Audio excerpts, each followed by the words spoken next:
aux problèmes sociaux qu'elle engendre. Il faut inverser le rapport de force. C'est pas nous qui avons besoin des labos, c'est eux qui ont besoin de nous. Tu vois bien qu'on n'arrive pas à mobiliser les médias sur la question des traitements.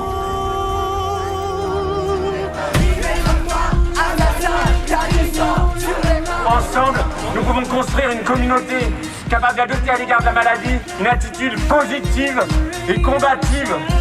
Je risque pas de choper votre connerie de sida, hein. Je suis pas pédée. Ah. Bueno, lo primero es decir que esta película, en cierto sentido, narra algo que nos debían. Nos debían porque la gente nos explicaba por qué determinadas personas éramos tan críticas en ocasiones con los comités anti-SIDA de AO, y era porque habíamos visto él más que yo cómo empezó esto de la politización de la enfermedad, cómo se desenmascararon los discursos moralistas, los intereses de la industria farmacéutica y todo lo demás. Y ya le doy la palabra a Juan para que nos cuente lo que pasó en Madrid. Porque la verdad es que a mí me gustaría tener más distancia con la película, pero no puedo tener más distancia porque me siento excesivamente implicado con ella, con lo que cuenta. Perdón. Vale, ahora se escucha. Bueno, antes también se escuchaba, imagino. Pero yo sí. De acuerdo.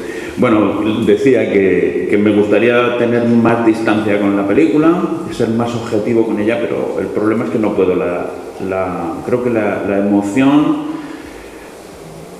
de mi propia experiencia hace que da igual que la haya visto 4, 5, 6 veces, la intensidad es la misma. Además, me parece, claro, que por parte del director Robin Campillo es una película muy valiente, porque según escuché en una entrevista cuando se presentó en el Festival de Cannes, la película, no sé si sabéis, que recibió el premio especial del jurado, y él mismo dijo que había tenido la experiencia propia de haber tenido que vestir a un novio suyo que murió de SIDA, ¿no? Entonces, contar la experiencia propia y tener la valentía de hacer una película que aúna perfectamente, a mi entender, el terreno político de las reivindicaciones de un colectivo que tuvo, yo creo que como valor especial el aunar las reivindicaciones de algo mucho mayor que el movimiento gay. O sea, si el SIDA tuvo algo positivo, si es que se puede decir que tuvo algo positivo, fue precisamente el de superar las reivindicaciones del movimiento gay y convertirlas en algo mucho más amplio. Es decir, como habéis visto en la película, no solo hay gays en ACT UP.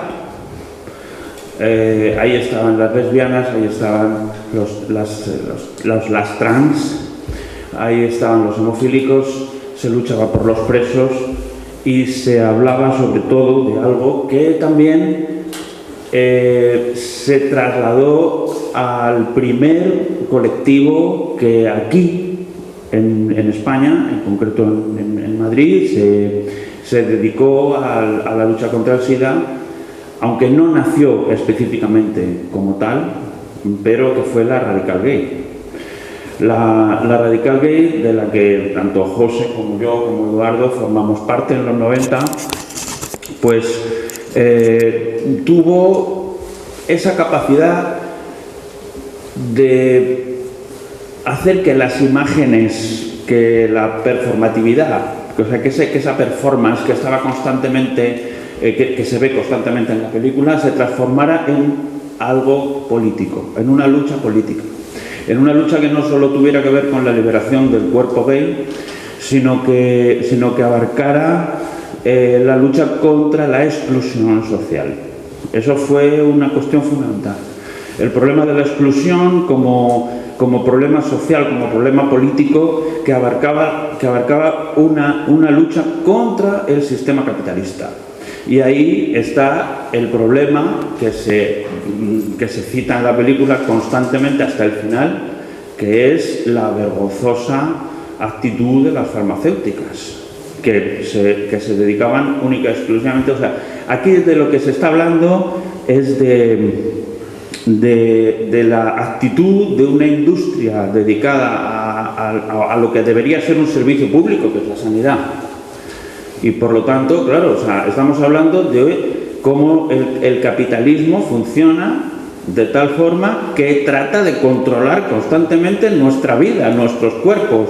Y claro, cuando se lucha por la libertad de los cuerpos, se está hablando también de cómo se analiza el discurso de quién es el que controla nuestra muerte también. De quién es el que controla nuestra muerte. Una de las claves de la película, uno de los valores más importantes de la película es ver cómo a través del sentido de la muerte se reivindica la vida. Entonces, constantemente estamos viendo cómo las escenas cambian de acuerdo con el sentido de esa reivindicación. O sea, vemos cómo detrás de una reunión de ACT-UP en la que se está hablando de la enfermedad, del virus, o sea, la aparición del virus, la imagen del virus es algo fundamental, como aparece en varias ocasiones, y cómo ese virus va a determinar el cambio en la vida cotidiana de todos los personajes que aparecen ahí. Y además funde perfectamente esa capacidad de acción política que se refleja en la lucha colectiva con el tema personal, el tema de la vida cotidiana, el tema de la vida privada, que es lo que más nos afecta a todos en general. Entonces, claro, o sea, nuestras actividades, ¿cómo llamarlo? Nuestras performances también durante nuestro recorrido en la Radical Gay fueron algunas veces eran como una copia también de los actos que hacía ACT-UP. Es decir, mirad, por ejemplo, precisamente la imagen que hay en el cartel de este acto está tomada de aquí. Está tomada de este cartel. Esto, que fue un cartel grande, tanto era un pasquín que se repartía, también como un cartel que se pegaba, igual que los que pegaban. Además utilizábamos los mismos colores, la misma tipografía, era muy parecido. El esquema que se usó en ACT-UP luego se repitió en la Radical y se llevó a la lucha a un terreno muchísimo más amplio. Y eso era lo específicamente revolucionario de todo esto. Y creo que ese espacio revolucionario aún está vivo. Es decir, gracias a ello ahora estamos aquí hablando de todo esto. Y como hablaba antes con José, que claro, pues tenemos una implicación personal bastante grande con ese recuerdo y esa memoria, y es de un valor incalculable que esta película exista, precisamente porque Robert Campillo, como su guionista, Philippe Manjot, que también fueron miembros de ACT-UP, había una vinculación también personal entre la Radical y ACT-UP. En ese sentido era un viaje de ida y vuelta lo que se hacía ahí, y entonces, aunque nosotros éramos muy pocos, la realidad era esa. O sea, las concentraciones que habéis visto aquí en la película de ACT-UP París, pues eran no sé, varios miles de personas quizá, pero nosotros en el Ministerio de Sanidad, ¿cuántos éramos? 50. pero el objetivo se logró. Podíamos ser 50 personas, pero Pero el tema fundamental es, aquí hay que reivindicar el acto revolucionario de la imagen. Nosotros comprendimos que cuando una imagen es capaz de repetirse y de publicitarse de una manera efectiva, es decir, cuando, por ejemplo, se ha repetido mucho, pero cuando se decía la patronal es heterosexual, por ejemplo, que en aquel tiempo no lo entendía nadie. En realidad de lo que estábamos hablando era de que la heterosexualidad, como dice no me acuerdo cómo se llama, la francesa Monique Wittig. Bueno, pues el caso es que la heterosexualidad es un régimen político. Y eso no hay que olvidarlo. El problema fundamental es que cuando se lucha contra el capitalismo o se lucha contra un sistema de opresión que oprime nuestros cuerpos, que es lo más importante que tenemos, porque la libertad de nuestros cuerpos, luego veremos cuando hables de la PrEP y hables de los nuevos tratamientos, etcétera, etcétera, que te quiero preguntar también por la historia de la vacuna, porque me ha llegado una información esta mañana acerca de que Janssen estaba ya con ensayos sobre la vacuna.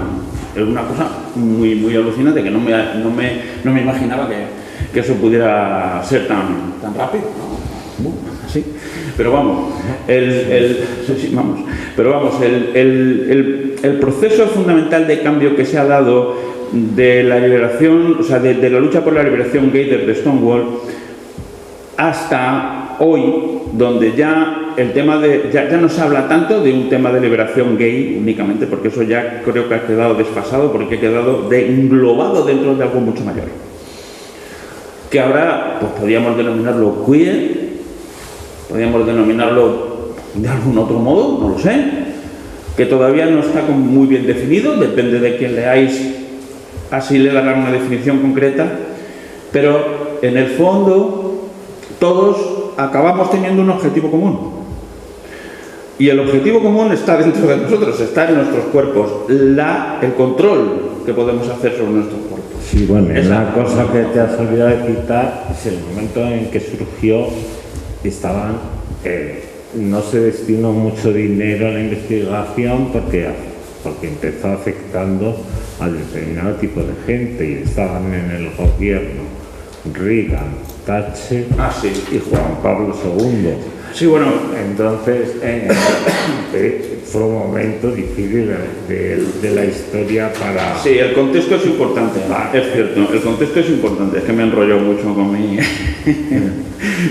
propia historia, pero claro, hay que hablar del contexto histórico concreto en el que se desarrolla esta película, es decir, estamos hablando de cómo hay una serie de gobiernos que están generando un neoliberalismo que todavía está, que ahora ha generado toda esta crisis. Es decir, pero en los años 80, 90, es decir, el neoliberalismo estaba en su auge, estaba en su salsa. Entonces, ¿de lo que se trata? ¿De qué trata realmente el neoliberalismo? De individualizar constantemente nuestra capacidad de acción. Evitar nuestro asociacionismo, nuestra colectividad, individualizar incluso nuestra culpa, nuestra vida y nuestra muerte. De tal manera que el objetivo es muy claro.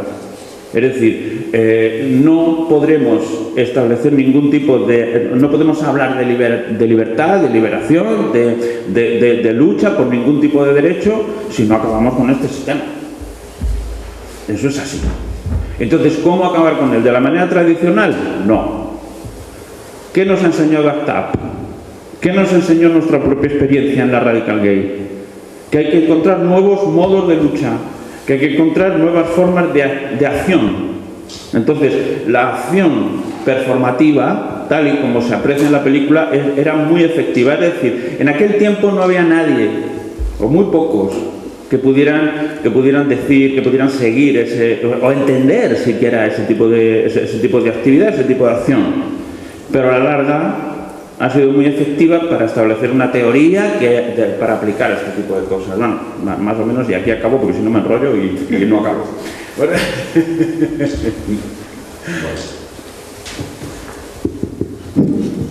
¿Se oye?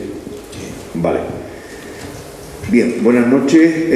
En primer lugar, fijaros que la película está hecho, refleja una realidad de un determinado tiempo. Yo calculo que 90 y poco, el año 90 y poco, ¿no? Entonces, por ser optimista y por ser realista, los que vivimos aquella época, desde el 80 y mucho al 90 y tanto, que fue una década terrible, porque efectivamente los primeros tratamientos no daban resultados y además tenían muchos efectos tóxicos, lo cual era terrible. Bueno, pues fijaros cómo estamos ahora, ¿no? Entonces, los compañeros que están viendo ahora pacientes con VIH es un chollo. Le das una pastillita casi sin efectos secundarios y la persona está absolutamente normalizada, social, laboralmente, y si no está socialmente es por la repulsa, por el estigma, por la mierda de la sociedad, no porque la persona es perfectamente integrable en todos los ámbitos. También es verdad que vivimos una época de rechazo impresionante, incluso dentro del propio hospital. Había muchos profesionales que no se acercaban, argumentando que tenían hijos, lo cual nos parecía muy pobre, ¿no? Porque nuestro trabajo consistía en atender al paciente que acudiera, sin elegir el tipo de paciente ni el tipo de enfermedad, ¿no?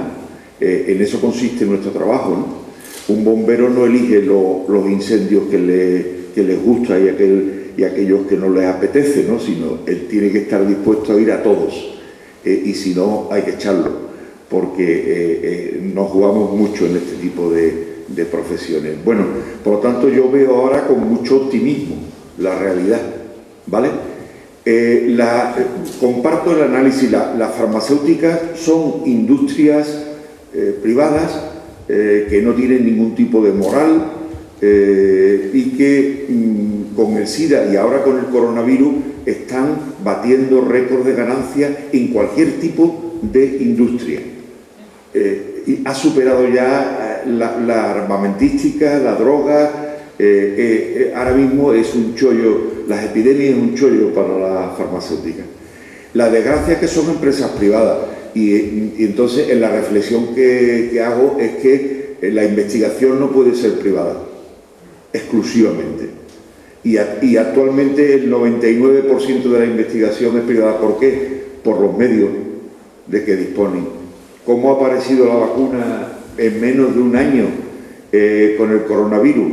Porque se trabajaba con miles de millones de dólares 24 horas al día, sin exagerar ni un segundo, y con ese esfuerzo económico y con los investigadores a tope se llegan a esta. ¿Por qué no hay vacuna contra el SIDA? Pues es una pregunta que yo me he hecho durante muchísimo tiempo. La situación actual, en el caso del VIH, es fabuloso para la industria. Tenemos un tratamiento efectivísimo, el paciente sigue siendo crónico y aseguro el tratamiento crónico de miles de millones de dólares al año. ¿Por qué? Porque los 40.000 que están siguiendo el tratamiento necesitan el tratamiento, está todo el mundo contento, entre ellos la industria farmacéutica, ¿no? Lo de la vacuna que comentaba, no me lo creo. Yo he vivido 35 anuncios de vacunas inminentes, entonces no me lo creo.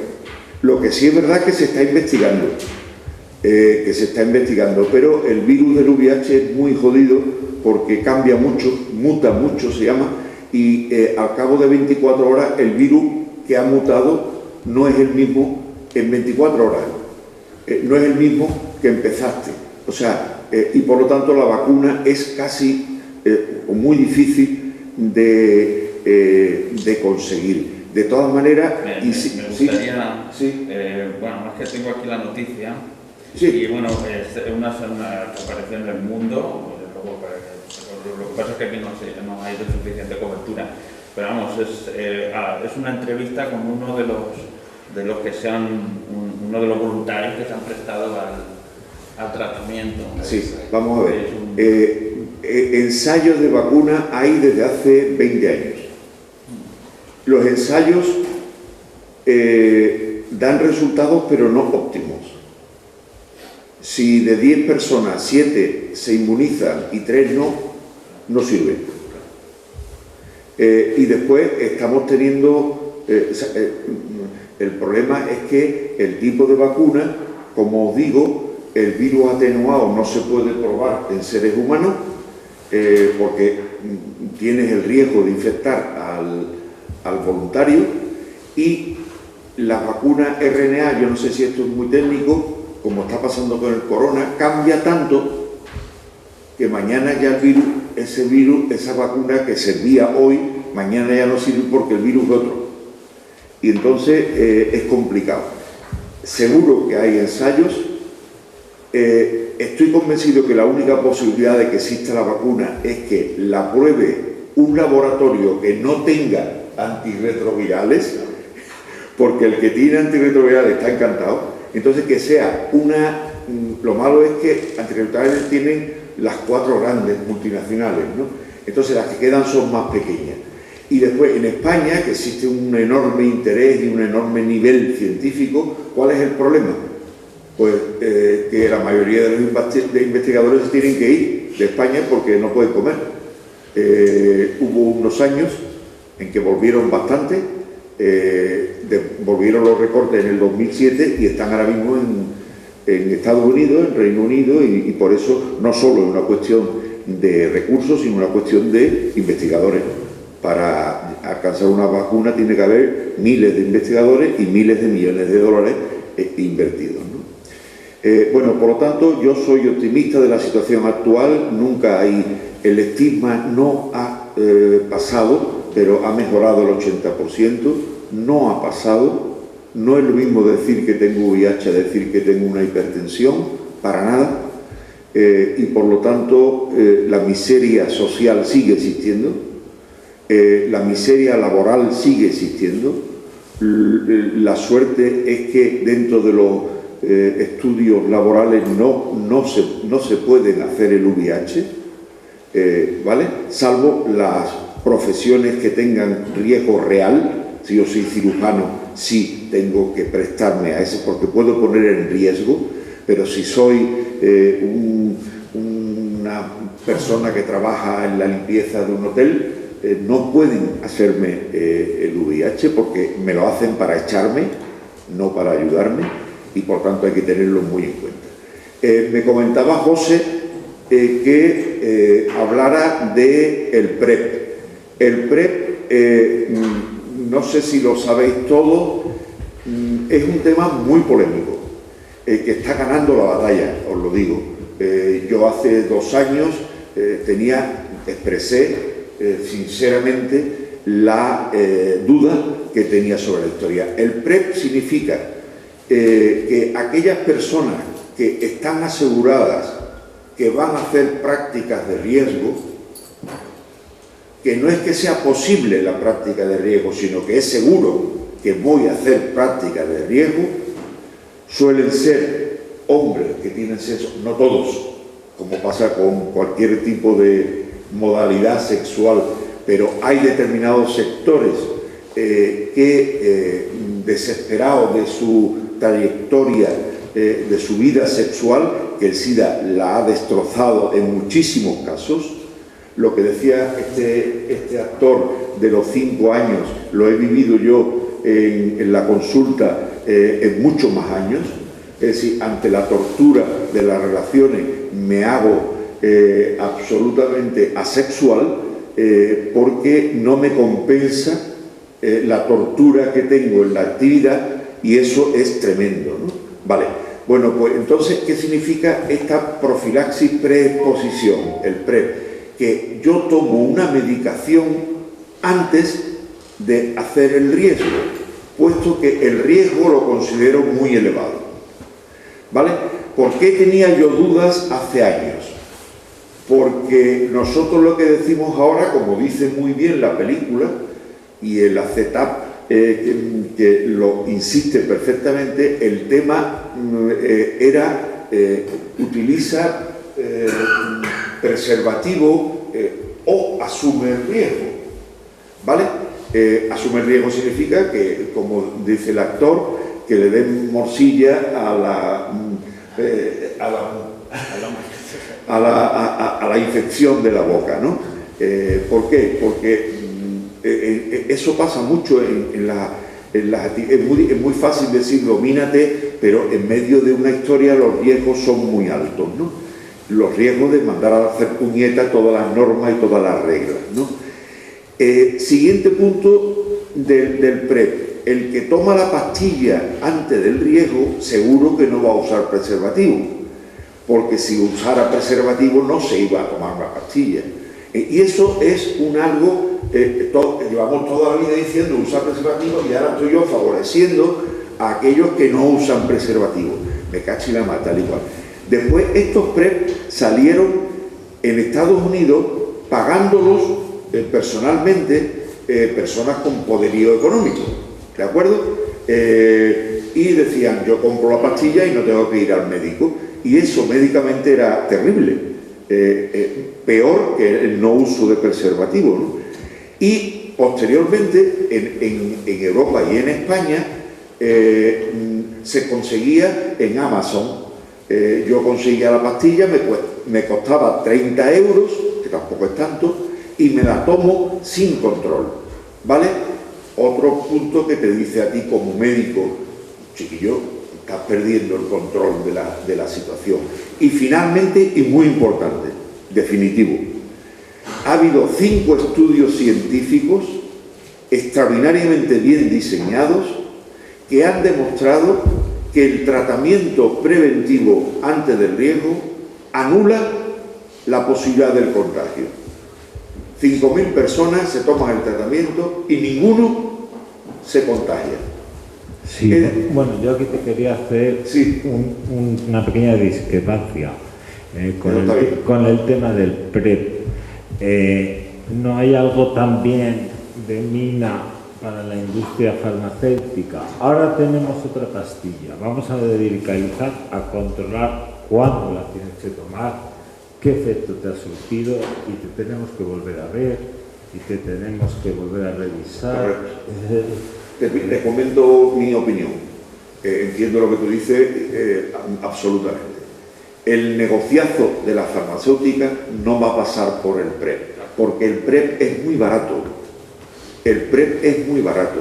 La putada que tiene la empresa que tiene la pastilla es que ya ha pasado los 10 años de garantía y por lo tanto ya se puede fabricar. Pero una cosa. Sí.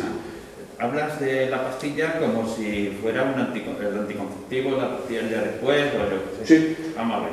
Pero lo que yo tengo entendido es que es o sea, cuando tú quieres entrar en el tratamiento del PrEP, sí, o sea, tienes que estar varios meses. Sí, es que no he terminado. No he terminado. Eso está en el folleto que también te queda. Sí, en el folleto está todo esto. Claro, pero es tan fácil como tomas una pastillita. No. Estaba haciendo el análisis de cómo lo he vivido yo, con dudas, ¿tal? Entonces, estaba diciendo que los estudios científicos demostraron que era efectivo. Si los estudios no hubieran demostrado, no hubiera PrEP. En la pública. Tú puedes comprarlo en Amazon porque yo no te controlo, pero en mi consulta, si no hay una evidencia científica de que el tratamiento da resultados, no me lo planteo, ¿vale? Entonces hay esa historia. Pero la historia no es banal, porque es tomar una medicación no exenta de efectos secundarios sin estar enfermo, sin estar infectado. Por lo tanto, el tema es peliagudo.